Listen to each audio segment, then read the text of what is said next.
Kita masih di Sehat di Tengah Pandemi, masih bersama Dr. Andi Asikin atau Dr. Koko yang sebentar lagi akan menjawab line telepon yang sudah masuk di line telepon interaktif Sapa Indonesia. Selamat pagi untuk Winda di Jakarta. Bu Winda? Selamat pagi. Halo Ibu Winda. Ya, selamat pagi dok. Ya, oke. Pagi, Bu Winda. Silakan, Ibu Winda langsung dengan Dr. Koko. Ya, selamat pagi dok. Selamat pagi, Dok, Bu Winda. Ya, pertanyaan ini sebenarnya bukan buat saya dok. Ini buat tukang yang bekerja di rumah. Waktu dia keracunan silen dok. Lem yang buat perkat itu ya dok ya, silen. Dia mengalami mual, pusing mual, dada sesak sama perutnya sakit dok. Jadi berarti udah 7 hari ya dok ya. Waktu itu sih segera dibawa ke klinik dok. Dikasih obat, tapi berarti 7 hari ya, dia udah 7 hari. Itu masih dadanya masih sesak, sama perutnya masih ada sakit. Itu harus saya balik ke dokter lagi atau harus gimana nih dok? Gitu aja sih. Oh, oke. Langsung boleh dijawab Dr. Koko? Boleh. Jadi, Ya. Bu Winda, kalau kita dengar tadi bahwa ini berarti pegawai pekerja ya yang lagi ngerapihin di rumah berarti. Dan udah ada obat yang diminum selama 1 minggu setelah diperiksa oleh dokter, tapi gejala dari keracunannya sepertinya masih ada. Memang untuk keracunan zat-zat tertentu itu kadang-kadang luka yang ditimbulkan di dalam. Mungkin dia ketelan atau mungkin dia kehirup. Saya nggak lihat seperti apa zatnya. Tapi kadang-kadang ada yang perlu waktu cukup lama. Jadi masa pemulihan itu tidak dalam seminggu bisa langsung selesai. Kadang ada yang perlu 2 sampai 4 minggu. Seperti contoh misal orang-orang yang keracunan, yang minum racun sebagai contoh. Kadang itu dia diminta monitor meskipun kondisinya stabil, tetap diminta monitor, per minggu datang, kontrol meskipun nggak ada keluhan, dan tetap harus ada nomor yang biasanya kita berikan untuk komunikasi. Jangan sampai terjadi sesuatu saat di rumah. Nah, misal sebagai contoh ada orang yang perdarahan lambung setelah minum obat rematik yang dijual bebas. Nah ini kadang meskipun kondisi stabil, lukanya itu perlu waktu beberapa minggu juga untuk sembuh. Jadi terus kausa disebab apa? Luka-luka yang disebabkan oleh beberapa zat tertentu memang agak tidak dalam seminggu itu pulih. Ya. Kalau saran saya sih sebaiknya ketemu dengan dokternya kembali supaya dokter yang merawat itu tahu perkembangannya sudah seperti apa dan masih akan memberikan obat sampai berapa lama. Baik, oke. Itu untuk Ibu Winda Jakarta. Sekarang kita pindah ke Magetan, Jawa Timur. Ada Pak Suharno. Pak Suharno, selamat pagi, Pak. Ya, selamat pagi, Pak. Ya, silakan dengan Dokter Koko. Ya, ini mau tanya, Pak Dokter. Ini, kan saya punya saudara, umurnya 45 tahun. Nah, itu sama dokter udah ngamar di rumah sakit itu di lab itu ternyata gagal ginjal gitu. Nah, itu 1 minggu itu cuci darah 2 kali, hari Rabu dan Sabtu. Nah, itu rongsennya ginjal itu dua-duanya kiri kanan itu ada dua-duanya itu menghitam dan ada pecak-pecak putih. Itu yang orang awam itu kan nggak tahu ya, itu kan katanya yang sakit itu yang menghitam, tapi dari lainnya itu yang memutih. Itu sebenarnya yang dikatakan yang rusak itu yang menghitam atau yang memutih itu rongsen ginjalnya itu.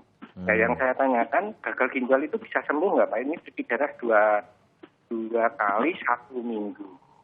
Oke. Sudah cuci darah, Pak Suharno? Bagaimana? Sudah cuci darah?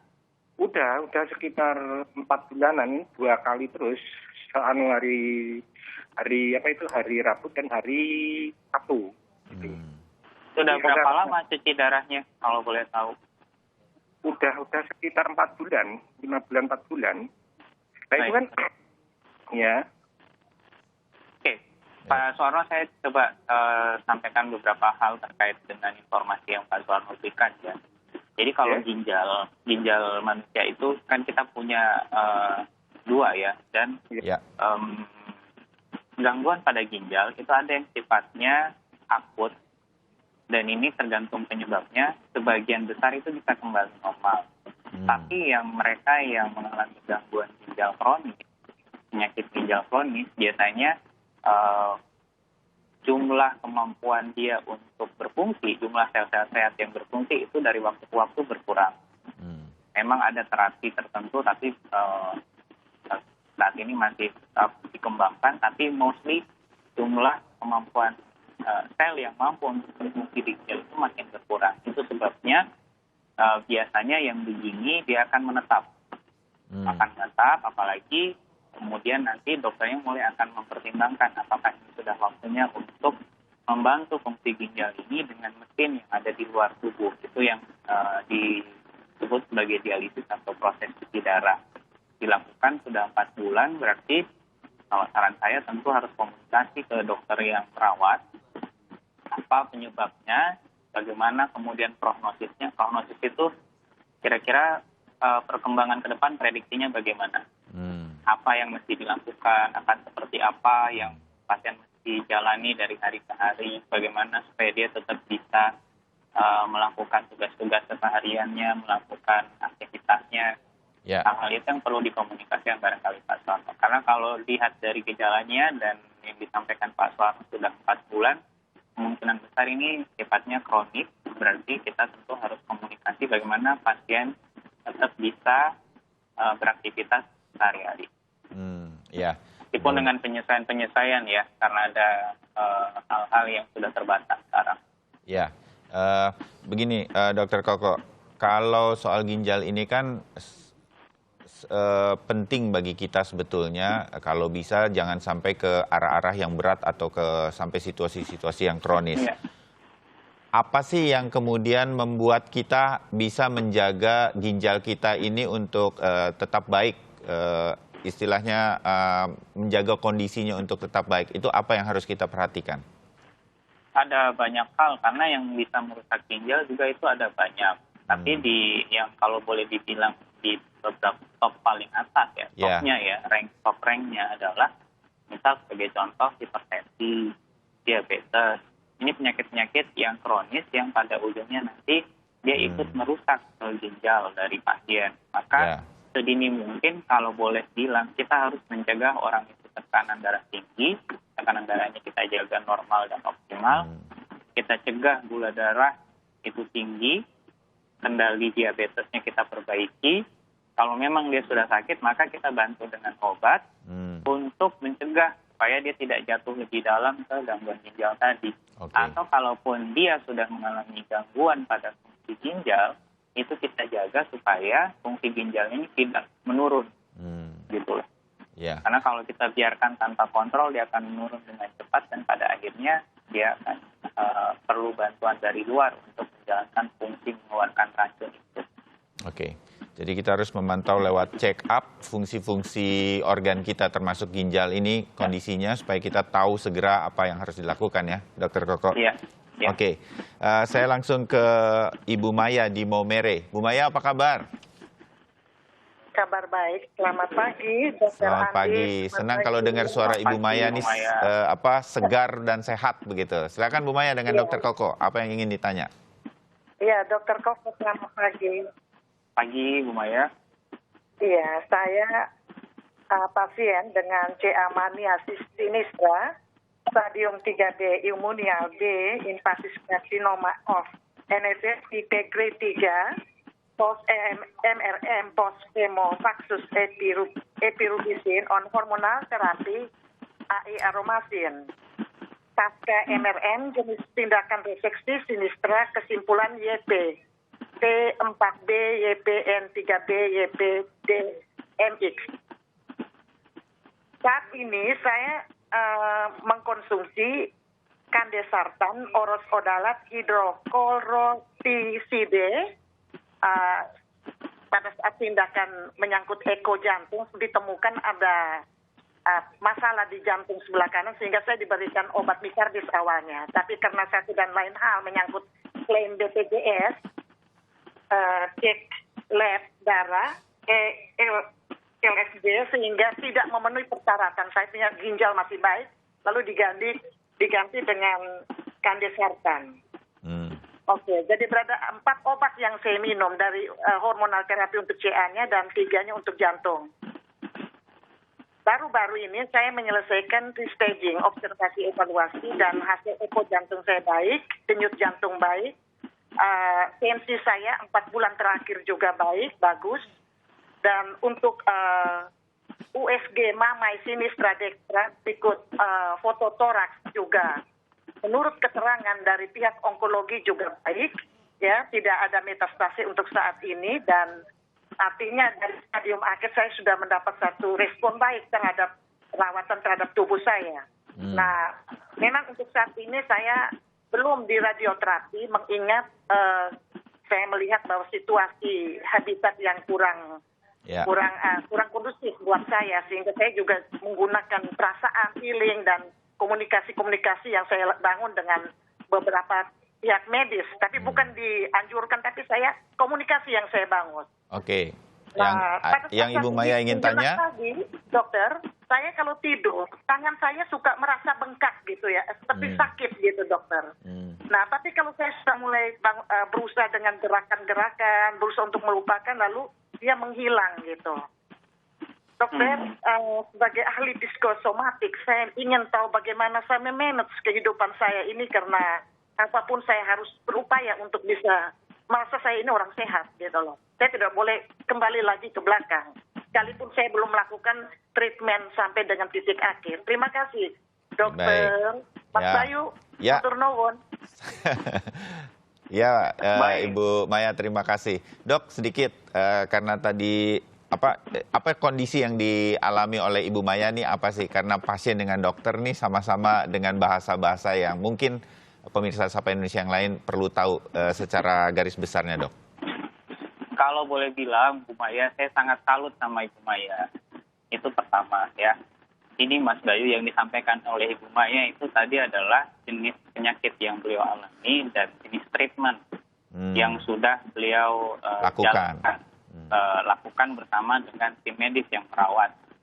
Tentu ini bukan persoalan yang mudah tuh. Itu bisa dibayangkan karena tidak sedikit pasien yang menceritakan juga hal seperti ini seperti Ibu Maya. Itu perjalanannya sudah panjang, energi yang terpakai itu benar-benar banyak itu. Bukan cuma pasien tapi keluarganya juga karena sudah sampai proses tahap terapi seperti sekarang.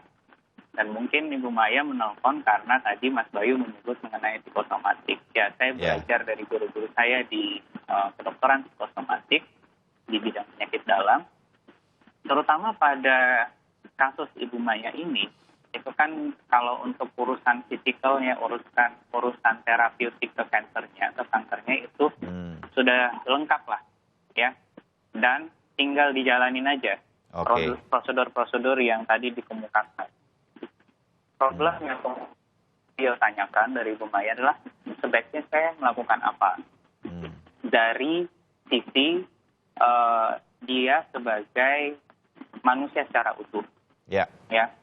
Kalau saya sarankan tentu Ibu Maya jangan berhenti dalam 2 hal. Berobat tetap jalan, tapi itu secara fisik. Tapi berobat secara sosial, mental, spiritual, itu tentu tidak boleh kita lepaskan. Ini masing-masing ada sahamnya nih. Kalau ini bicara mengenai sharing profit ya, bicara mengenai tabungan atau investasi, maka investasi berikut yang bisa kita lakukan untuk yang sarankan untuk Ibu Maya adalah perkuat koneksi yang positif dengan Tuhan 1, dengan sekelilingnya 2, dengan keluarga, sahabat. Jadi bertindak sebagaimana layaknya waktu beliau itu tidak dinyatakan sakit CA-MAME. Jadi tetap berkomunikasi dengan teman-teman, dengan keluarga, tapi dalam kerangka positif. Jadi hindari yang negatif, yang membuat dia takut, yang membuat dia khawatir, itu mungkin kita tekan, tapi lebih saya bisa berkontribusi positif apa nih? Ya. Berkontribusi positif kepada keluarga, membantu apa nih, apa yang bisa dibantu dengan keliling, tetangga, kerabat, apalagi sekarang zaman wabah. Kalau saran saya sih, Ibu Maya mungkin bisa masak sarapan-sarapan kecil, makanan kecil, terus dibagi ke orang-orang, itu akan membantu hormon stres dia berkurang. Semakin hormon stresnya berkurang, maka kemampuan bodinya, badan dia, tubuh dia untuk memulihkan diri itu menjadi lebih bagus. Ya. Termasuk dengan hubungan dia dengan Tuhan juga. Kalau kita punya sandaran yang bagus, apa-apa beliau tidak pendam sendiri, hal-hal yang negatif yang beliau dapatkan tidak menjadi hal-hal yang disesali, tapi dia bawanya itu secara positif, maka ini akan kualitas outcome-nya, hasilnya dalam jangka panjang akan menjadi lebih bagus digabung dengan terapi yang sudah dijalani. Oh, oke. Terbayang jadi sekarang segala kira-kira. satunya menjadi lebih positif. Ya. Dia membuat kegiatan-kegiatan sosial meskipun kecil, nggak usah bakti sosial dalam skala besar, tapi dilakukan secara simultan dan setiap hari dia syukuri, itu akan berkontribusi secara positif. Oke, ya Bu Maya, mudah-mudahan didengar nih masukan atau sarannya dari Dokter Koko. Semangat terus ya Ibu Maya di Maumere. Ya. Terima kasih sudah hadir di Sehat di Tengah Pandemi dan ngobrol dengan Dokter Koko. Baik, itu tadi pertanyaan terakhir Dokter Koko untuk Sehat di Tengah Pandemi. Saya terima kasih untuk waktunya dan juga sudah menjawab dengan cukup rinci tadi pertanyaan-pertanyaan dari netizen maupun juga dari line telepon interaktif. Dokter Koko, terima kasih. Kita ketemu lagi lain waktu. Terima kasih, Mas Ayu. Ya, selamat pagi. Nah, itu tadi Sehat di Tengah Pandemi untuk kesempatan hari ini. Besok masih akan hadir lagi segmen ini, jadi siapkan pertanyaan Anda, kirim ke Instagram Sapa Indonesia atau bersiap di line telepon interaktif ketika segmen ini kami hadirkan di Sapa Indonesia Pagi.